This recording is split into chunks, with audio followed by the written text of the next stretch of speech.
মানে কবলৈ মই মিত্ৰতাৰ ক্ষেত্ৰত আজি বেলেগ কথা ক'ব খোজা নাছিলো, কিন্তু কালিও আপোনালোকে সুধিছে, আজিও সুধিছে কাৰণে এটাই কথা কওঁ যে যদি সঁচাকে বিজেপিৰ এই ভ্ৰষ্টাচাৰী চৰকাৰখনক, সাম্প্ৰদায়িক আৰু ফেচিবাদী চৰকাৰখনক খেদিব লাগে, মানুহক যদি বচাব লাগে, তেতিয়াহ'লে মিত্ৰতা কৰিব লাগে।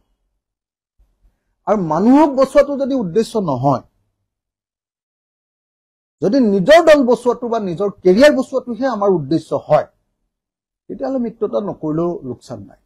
মই হয়তো কষ্ট কৰি আমি ৰাইজৰ দলে 10খন আসন লৈ ল'ম মিনিমাম, কিন্তু মিত্ৰতা কৰিলে চৰকাৰ হ'ব, আৰু মিত্ৰতা নকৰিলে আকৌ বিজেপি চৰকাৰ আহিব, আকৌ মানুহৰ বস্তুৰ দাম বাঢ়িব, আকৌ মানুহে ব্যৱসায় কৰিব নোৱাৰা পৰিস্থিতি হ'ব।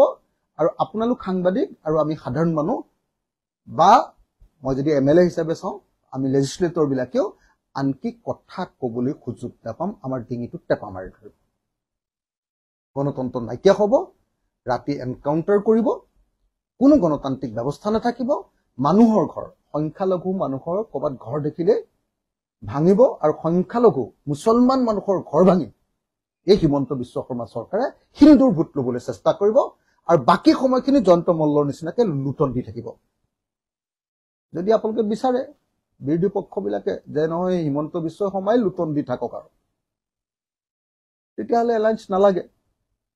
আৰু যদি বিচাৰে যে নাই জনতাক আমি বচাব লাগিব, তেতিয়াহ'লে আমাক এলায়েন্স লাগিব। মই ভাবো যে 2026ৰ কাৰণে আমি এলায়েন্স কৰিব লাগিব, 31ৰ কথা ভাবি থাকিলে নহয়।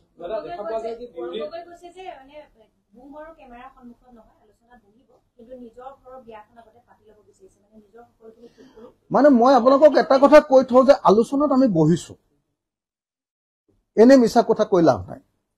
আপোনালোকৰ বুম নোহোৱাকে আমি আলোচনাত বহিছো, কিন্তু ৰিজাল্ট এতিয়ালৈকে ভাল অহা নাই। মানে মইতো আপোনালোকক ডিটেইলছ নকওঁ, কিন্তু আপোনালোকক অসমৰ মানুহক 1 লাইন 2 লাইন কথাটো জনাই নথলেওতো মোক ভুল বুজিব পিছত। মানে আলোচনাত বহিছো, কিন্তু এতিয়ালৈকে ভাল খবৰহে অহা নাই। ইমান আৰু নকওঁ দিয়ক। মানে যেতিয়া কৈছো, যেতিয়া আৰু নিশ্চয় এনে যাৰ তাৰ লগত বহাৰ কথা কোৱা নাই, নিশ্চয় আপোনালোকক সেইটোৱে কৈছো।